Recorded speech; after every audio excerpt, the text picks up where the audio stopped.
स्पष्ट हाम्रो प्रस्ताव यो छ, सबै 77 जिल्लामा जेनजी सम्मेलन आयोजना गरियोस्, त्यसबाट प्रदेशगत प्रतिनिधिहरू चयन गरियोस् र त्यसपछि काठमाडौँमा केन्द्रीय जेनजी अधिवेशन गरियोस्, जहाँ सबै जेनजी सदस्यहरू भेला भएर भविष्यको बाटो सामूहिक र पारदर्शी रूपमा तय गर्न सकुन्। नेतृत्व व्यक्तिगत होस् या सामूहिक, निर्णय सहमति र पारदर्शीसँग हुनुपर्छ। नेतृत्व भन्दा पनि महत्त्वपूर्ण कुरा हो एकता र सहकार्य।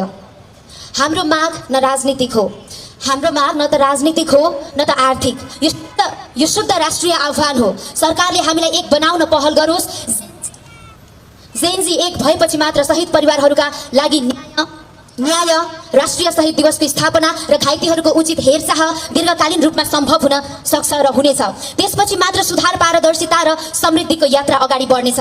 हामी आलोचना लिएर आएका होइनौँ, आशा लिएर आएका छौँ। हाम्रो विभाजन होइन, समर्पणको भावना लिएर आएका हौँ। त्यसैले पुनः विनम्र अनुरोध गर्दछौँ, सरकारले आजै पहल गरोस्।